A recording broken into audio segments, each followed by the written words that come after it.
Bagaimana Pak cara saya menempuh jalan menuju mahabbah, menuju cintanya Allah? Yaitu tazkiyatun nafs. Jadi membersihkan hati, membersihkan jiwa. Kata Syekh Ibnu Athaillah, bagaimana hati dapat bersinar sementara gambar-gambar duniawi tetap terlukis dalam cermin hati itu, atau bagaimana hati dapat berangkat menuju Allah sementara ia masih terbelenggu oleh syahwatnya, atau bagaimana mungkin seseorang akan antusias menghadap hadirat Allah apabila hatinya belum suci dari junub kelalaiannya. Lalai itu kalau dalam dunia tasawuf oleh para sufi itu disebut junub, hadas besar. Lalai itu kan lupa pada Allah, tidak sadar adanya Allah. Atau bagaimana mungkin seorang hamba bisa memahami kedalaman berbagai rahasia sementara ia belum bertobat dari kesalahannya. Jadi nafas kita, jiwa kita, hati kita, seperti di Syekh Abdul Qadir Jailani minggu lalu dijelaskan adalah wadahnya rasa cinta itu. Adalah tempat di mana cinta pada Allah bersemayam. Tapi bagaimana Allah bisa hadir dalam jiwa kita kalau jiwa kita kotor? Kalau jiwa kita penuh dengan hal-hal duniawi, bagaimana kita bisa bergerak menuju Allah kalau kita masih terikat, terbelenggu oleh syahwat-syahwat kita, keinginan-keinginan duniawi kita? Bagaimana kita semangat untuk menuju Allah, wong kita ini banyak lalai, keliru terus, meleset terus?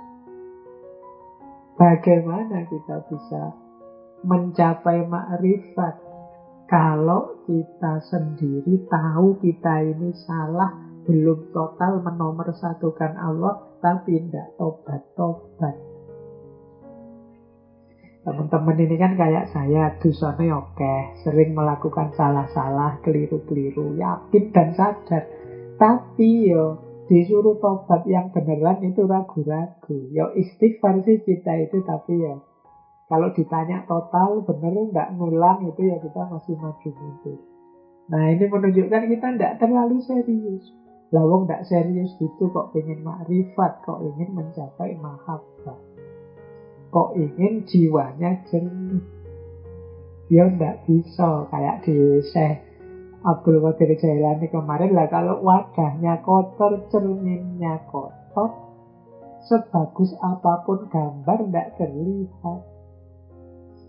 Kalau ada bejana kok kotor, meskipun diisi air jernih, air jernihnya jadi air keruh. Nah, jadi strategi menempuh cinta yang kedua adalah tazkiyatun nafs. Ini masih berhubungan dengan tazkiyatun nafs ya. Kata Allah, kadang-kadang cahaya-cahaya mendatangimu, namun mereka menemukan hatimu masih dipenuhi dengan hal-hal yang bersifat duniawi. Maka cahaya-cahaya itu kembali ke tempat semula. Oleh karena itu, kosongkan hatimu dari segala sesuatu selain Allah. Maka Allah akan memenuhinya dengan pengetahuan dan rahasia. Jadi Allah itu sangat penyayang pada kita. Tidak selalu Allah nunggu ibadah kita yang serius baru Allah melimpahkan cahaya. Tidak selalu Allah nunggu prestasi-prestasi religius spiritual kita baru Allah menganugerahkan makrifat. Tidak selalu begitu.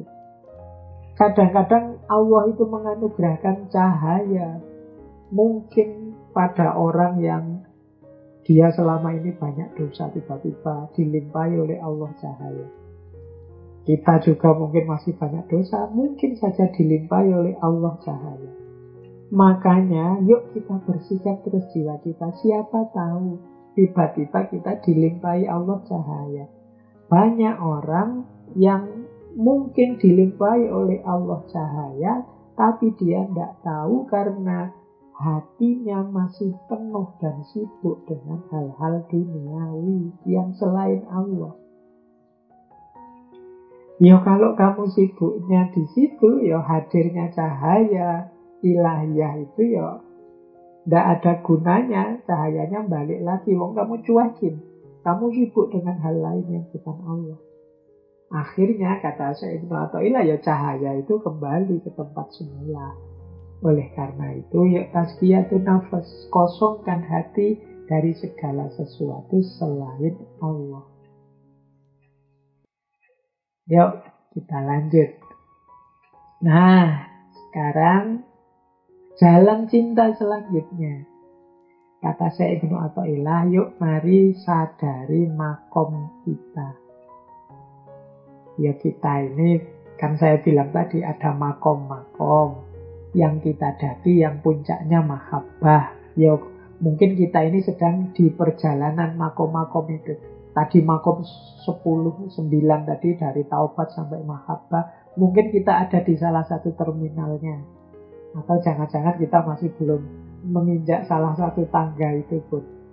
Tapi yang jelas orang itu harus sadar makomnya. Misalnya begini kata Syekh Ibnu Athaillah. Syekh Ibnu Athaillah ini di bagian awal kitab Hikam itu. Kata beliau begini. Keinginanmu untuk tajrid padahal Allah telah menetapkan engkau pada asbab adalah termasuk bisikan syahwat yang sama.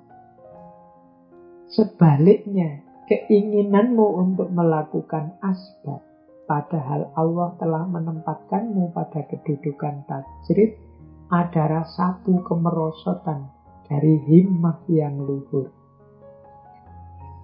Nah, coba kita pahami pelan-pelan ya. Ini hubungannya dengan makom. Ada orang itu yang makomnya tajrid, ada orang yang makomnya asbab. Makom tajrid itu orang yang sudah total memasrahkan hidupnya kepada Allah saja. Jadi dia sudah tidak ngurusi, tidak mikir, tidak sibuk, tidak peduli dengan dunia. Semuanya dipasrahkan pada Allah saja. Dia hanya melaksanakan kewajiban mendekat, muqarabah, muraqabah, dan mencintai Allah saja. Ini orang di makom tajrid. Ya mudahnya ini para aulia, para wali, para kekasihnya Allah. Orang-orang yang di makom tajrid ini, lupa kan orang butuh makan, butuh bekerja. Kalau orang makomnya tajrid, dia pokoknya pasrah sama Allah sepenuhnya. Nanti kalau lapar ya sudah dipasrahkan pada Allah. Ini gaya tajrid. Ya biasanya orang yang pasrah pada Allah total, nanti Allah hadir untuk ya memenuhi kebutuhannya. Jadi mungkin makanya kan banyak cerita-cerita para wali itu sedang butuh apa, ingin apa, tiba-tiba saja datang, hadir, dan lain sebagainya. Ini orang di makom tajrid. Memang totalitas hidupnya untuk Allah saja. Tapi ada orang seperti kita. Ini orang di makom asbab. Masih butuh mencari nafkah, masih butuh menafkahi, masih harus melakukan ini biar itu, dan lain sebagainya. Ini orang yang di makom asbab. Tajrid dan asbab ini dua-duanya baik. Dua-duanya punya jalan menuju Allah. Dua-duanya punya kebaikan-kebaikannya sendiri. Nah, yang keliru apa? Orang yang tidak sadar makomnya. Orang yang makomnya asbab tapi gaya seolah-olah makomnya tajrid. Orang, atau sebaliknya, orang yang sudah tinggi makomnya kok malah merosot, menurunkan level jadi asbab. Kita kasih contoh ya, kemarin kan banyak itu orang yang misalnya begini. Sudahlah, ndak usah prokes, ndak usah pakai masker, ndak usah jaga jarak.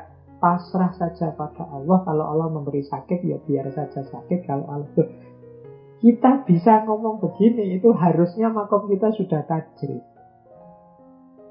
Jadi yang memang totalitas hidup kita sepenuhnya kita serahkan pada Allah, dan memang kita tidak mikir dunia lagi sudah. Tapi apa kita memang sudah nyampe makom itu? Kalau belum nyampe, ya sebenarnya kita ini masih asbab. Kalau lapar ya cari makan, kalau haus cari minum, kalau ngantuk ya tidur. Kita masih ada di makom asbab.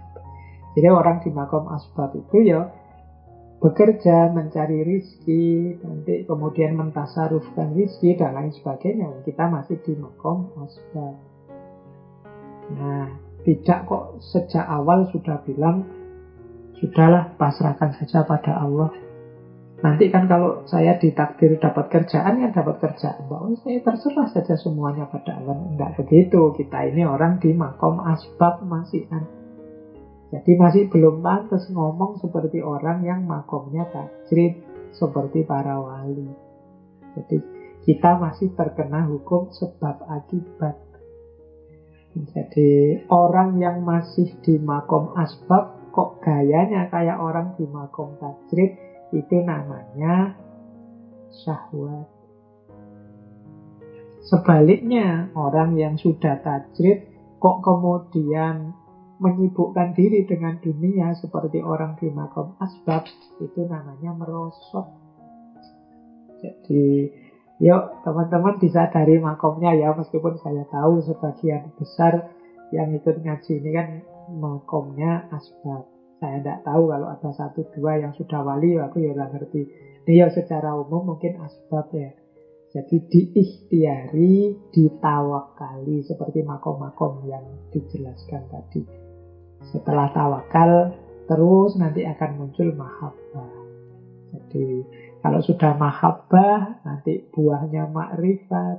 Baru mungkin kita bisa mengklaim tajrid bahwa inna sholati wa nusuki wa mahyaya wa mamati lillahi rabbil alamin. Sepenuhnya hanya untuk Allah saja.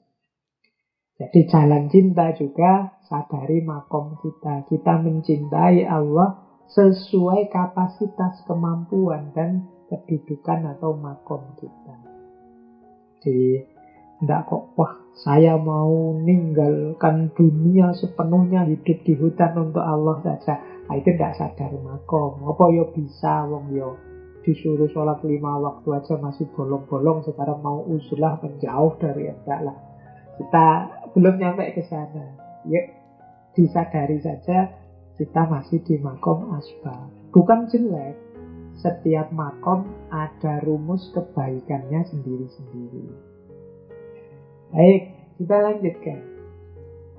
Nah, menempuh jalan cinta menuju Allah adalah menguatkan hati untuk tidak tergoda apapun selain Allah. Jadi berarti apa? Menjaga diri dari distraksi-distraksi. Nah, ini jalan menuju Allah. Kata Syekh Ibnu Athaillah, himmah seorang salik tidak akan berhenti ketika tersingkap baginya tirai rohani. Hawatiful hakikoh atau suara-suara hakikat, hawatiful hakikoh akan berseru padanya, apa yang engkau cari masih di depanmu. Saat terlihat keindahan alam, hakikatnya akan menyeru padamu, kami hanyalah ujian atau fitnah, maka janganlah engkau kafir. Jadi maksudnya begini, orang di makom tajrid tadi mungkin dia mendapatkan nikmat terbukanya hijab, sehingga menyaksikan hal-hal yang luar biasa, atau mendapat karomah-karomah dari Allah. Loh, banyak orang terdistraksi ketika dapat keistimewaan-keistimewaan dari Allah ini. Tapi dengan himmah yang kuat, seorang salik yang sudah tajrid itu harusnya tidak tergoda. Orang yang mendapatkan karomah dari Allah misalnya saat itu juga dia akan mendengar suara-suara kebenaran, suara-suara hakikat, yaitu apa? Apa yang engkau cari masih ada di depanmu. Jadi apa yang engkau cari masih ada di depanmu itu belum karomah-karomah, keistimewaan-keistimewaan yang kamu peroleh itu bukan tujuanmu. Tujuanmu itu Allah. Jangan sampai tertipu oleh ini semua. Jadi kan ini berat kadang-kadang orang itu ketika diberi Allah keistimewaan itu justru lupa bahwa tujuannya bukan itu, tujuannya ya Allah. Maka teman-teman juga begitu, kalau sedang dapat nikmat besar, tolong jangan terdistraksi, ingat-ingatlah apa yang engkau cari masih di depanmu. Bukan itu. Kok tiba-tiba dapat rezeki besar, bukan itu yang finalnya. Kok tiba-tiba teman-teman mendapat anugerah apa, bukan itu finalnya. Apa yang engkau cari masih di depanmu, yaitu Allah. Demikian juga hal-hal duniawi, keindahan alam dan lain sebagainya. Dengarkanlah semuanya menyeru. Ini sebenarnya ayat. Innama nahnu fitnatun fala takfir. Kami ini hanyalah fala takfur. Kami ini hanyalah batu ujian atau fitnah. Maka janganlah kufur. Jadi kufur itu membelakangi Allah, menutupi kebenaran. Tidak. Jadi kalau ketemu indahnya dunia apapun itu, ingat-ingatlah itu fitnah. Innama nahnu fitnatun. Jangan sampai menggiring kita berpaling dari Allah, fala takfur. Jadi jalan cinta itu jalan istiqomah. Pokoknya menuju Allah, demi Allah, dan untuk Allah saja. Jadi ingatlah apa yang engkau cari masih di depanmu. Ingatlah ketemu apapun, mereka semua bersuara meskipun kita tidak mendengar. Kami hanyalah fitnah, ujian bagimu, maka janganlah engkau kafir. Nah, ini rumus-rumus untuk semakin dekat dengan Allah. Nah, penting juga kita mencari sahabat, teman, relasi yang mendukung jalan kita. Makanya para sufi itu selalu menganjurkan mencari guru, mencari teman, murid sama-sama bareng-bareng, nanti yang dari situ lahir torikot. Jadi apa? Mudah kalau bareng-bareng. Kalau kita sedang puasa, kalau bareng-bareng kan enak, tapi kalau puasa sendirian kan berat. Di rumah bertiga, berempat, berlima, saya puasa sendirian. Itu kan berat. Tapi kalau di rumah berlima puasa semua kan enak. Makanya dalam dunia tasawuf itu kan ada namanya torikot, persaudaraan spiritual. Kenapa? Karena bareng-bareng. Makanya fungsi teman penting.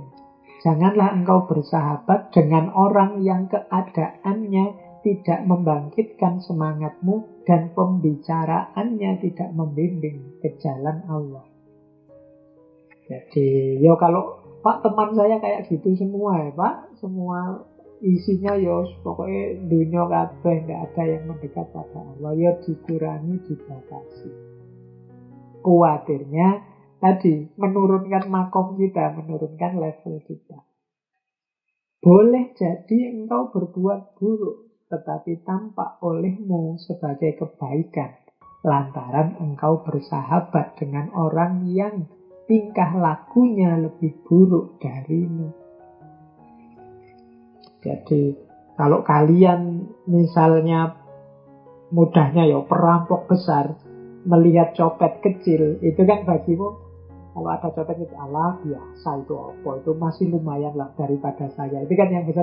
Nah, kalau kamu punya sahabat yang tingkah lakunya lebih buruk, sangat jauh darimu, kadang-kadang keburukanmu itu oleh dia disebut sebagai kebaikan. Dan ini bisa menghalangimu, menciptakan hijab, menciptakan jarak darimu di hadapan Allah. Jadi kan kadang-kadang ada temen itu kan yang ala cuma nyontek sedikit aja ndak apa-apa. Ala bohong kecil aja, saya kalau bohong urusan gede-gede, kamu gitu aja kok gelisah. Itu kan membuat kita kemudian merasa nyaman dalam keburukan. Nah ini pengaruhnya teman. Maka hati-hati dengan teman, dengan sahabat. Jadi cari sahabat yang mendukung perjalanan kita. Pak nanti aja loh Pak, kalau sudah tua-tua sedikit, kalau ada ya monggo saja kalau prinsipnya begitu. Tapi diingat-ingat umur dan usia tidak ada yang tahu. Jadi kalau bisa teman-teman, kalau sadar kebenaran, kebaikan, dan kita mampu mewujudkannya, melakukannya, ayo kita mulai sekarang. Ya tentu saja step by step, setahap demi setahap. Jadi ini rumus selanjutnya menurut Syekh Ibnu Athaillah untuk menuju Allah. Nah, tahap selanjutnya dalam menemukan jalan cinta adalah tidak belok, tidak balik, baik ketemu kelapangan atau ketemu kesempitan. Allah melapangkan keadaanmu agar engkau tidak selalu dalam kesempitan. Dan Allah menyempitkan keadaanmu agar engkau tidak selalu dalam kelapangan. Dan Dia melepaskanmu dari keduanya agar engkau tidak bergantung pada sesuatu selainnya. Jadi aforisma ini, kalimat ini dari Syekh Ibnu Athaillah mengajarkan kita bahwa jangan terpengaruh oleh kelapangan atau kesempitan. Jangan terpengaruh oleh situasi menang atau kalah. Memang sengaja dipergilirkan oleh Allah. Biar apa? Biar kita tidak bergantung pada sesuatu selain Dia. Jadi ini pelajaran dari Syekh Ibnu Athaillah ya Pak. Hidup ini loh kok kadang seneng, kadang susah. Apa ndak bisa sih Allah itu bikin seneng terus atau yang jahat itu bikin saja susah terus. Ndak. Itu hikmahnya antara lain apa? Agar kita tidak bergantung pada sesuatu selain Dia. Kalau ada sesuatu kok membuat enak terus, seneng terus, itu kan menjebak kita. Akhirnya kita tergantung pada hal itu. Tapi kalau kadang enak sesuatu itu, kadang juga tidak enak, itu kan membuat kita tidak terlalu terikat. Kadang-kadang tidak enak juga, kadang-kadang kalah juga misalnya. Nah itu kita lebih mudah untuk tidak tergantung.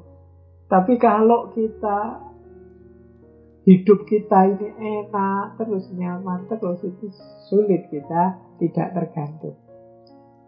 Jadi mesti enak atau mesti tidak enak itu biasanya menyulitkan. Hidup ini gonta-ganti. Asal kita jangan terjebak di situ. Senang alhamdulillah, tidak senang juga kembalikan semua pada Allah. Wong semua ketetapannya. Dan bergilir pasti. Tidak ada kok senang itu terus, tidak ada. Sedih terus juga tidak ada. Hidup ini longgar sempit, biasa saja. Itu memang ketetapannya Allah agar kita tidak tergantung. Biar satu-satunya ketergantungan kita yang pasti hanya Allah saja. Nah, terus kalau ini sudah banyak penjelasannya ya sejak minggu yang lalu, yaitu menomorsatukannya. Jadi Allah harus selalu nomor satu. Jangan sampai dinomorduakan dalam hal apapun. Siapa yang mengenal al-haq, maka ia akan menyaksikannya pada segala sesuatu. Dan siapa yang fana dengan Allah, maka ia akan hilang dari segala sesuatu. Dan siapa yang mencintai Allah, maka dia akan mengutamakannya dari segala sesuatu. Jadi, kalau kita mencintai Allah, segala sesuatu Ya untuk Allah saja yang kita utamakan, kita nomor satukan. Dalam hidup kita ini ya ada macam-macam masalah, macam-macam problem, tabrakan berbagai kebutuhan, kepentingan. Rumusnya jangan lupa Allah tetap harus dinomor satukan, diutamakan. Selanjutnya beliau menyatakan begini, keinginanmu akan tetapnya sesuatu selain Allah menunjukkan bahwa engkau belum menemukannya. Dan kegelisahanmu terhadap hilangnya sesuatu selainnya adalah bukti kalau engkau belum sampai kepadanya. Jadi, ini ketika kita tidak menomorsatukan Allah, kita lupa hadirnya Allah, itu biasanya kita ini menginginkan sesuatu terus-menerus. Takut kehilangan, gelisah kalau berpisah dari yang selain Allah. Itu menunjukkan kita belum sampai padanya. Kita belum menemukan Allah. Kita masih terikat oleh banyak hal. Mungkin oleh kekayaan. Pak, kalau saya punya uang banyak, Pak, mesti aku bahagia, senang, santai, nyaman, dan lain sebagainya. Itu keinginan terhadap sesuatu yang selain Allah. Ini menunjukkan bahwa kok kita menggantungkan kebahagiaan kita pada harta, ya berarti kita memang belum ketemu dengan Allah. Atau kita takut, Pak, jangan sampai ini saya punyanya harta ya cuma ini, jangan sampai hilang. Kalau hilang kiamat saya ini. Itu menunjukkan kita memang belum sampai padanya. Jadi ayo kita latihan ya, tidak terlalu takut kalau kehilangan sesuatu dan tidak menganggap bahwa kunci kebahagiaan itu itu selain Allah. Teori itu kan banyak, teman-teman belajar berbagai filosofi. Kalau ingin bahagia ini, ingin bahagia itu, enggak lah. Kalau bagi para sufi ya sudah. Jalan untuk bahagia ya Allah satu-satunya. Karena selain Allah fana sifatnya. Fana itu dia tidak selamanya, tidak bisa jadi tempat gantungan. Karena keberadaan yang selain Allah semuanya tergantung Allah. Jadi kita ayo gondelan, ayo pegangan pada Allah saja. Baik, saya lanjutkan. Nah, masih ada waktu sekitar 15 menit. Kita coba belajar sebentar tentang bagaimana kita berhubungan dengan Allah. Jadi ini semacam bergaul sehari-hari dengan Allah. Cara menyikapinya seperti apa? Nah, ini saya ambil dari beberapa aspek yang ada dalam kitab Hikam. Ini saya potong-potong. Baik. Yang pertama, belajar berhubungan dengannya. Alam ini, kata Syekh Ibnu Athaillah, lahirnya adalah tipuan, batiniahnya adalah pelajaran. Nafsu memandang pada tipuan lahiriahnya, sementara kolbu memandang kepada pelajaran yang tersimpan di dalamnya. Nah, ini bergaul berhubungan dengan Allah berarti apa? Jangan fokus pada lahiriahnya saja. Mari masuk lebih dalam. Kenapa? Yang hakiki ada di dalam, pelajaran yang sejati ada di dalam, di aspek batiniahnya. Sementara yang lahiriah itu ya gambarnya saja, refleksinya saja. Nah, kalau kita hanya melihat yang luar, mungkin kita tertipu, apalagi kalau kita dikendalikan oleh nafsu. Maka dekat dengan Allah itu fokuslah pada batin. Jangan tertipu oleh yang lahiriah. Biar kita tidak salah sikap. Biar kita tidak tergoda. Jadi kalimatnya, alam ini pada lahirnya adalah tipuan dan batiniahnya adalah pelajaran. Berarti apa? Di balik segala fenomena apapun, Ayo kita ambil pelajaran. Ayo kita ambil hikmahnya, kita ambil hakikatnya. Jangan hanya melihat tampilan luarnya. Ini kalau tidak salah dulu saya jelaskan panjang lebar untuk tidak tertipu lahiriahnya ini ketika kita membahas cinta mahabbah di Maulana Rumi, Jalaluddin Rumi.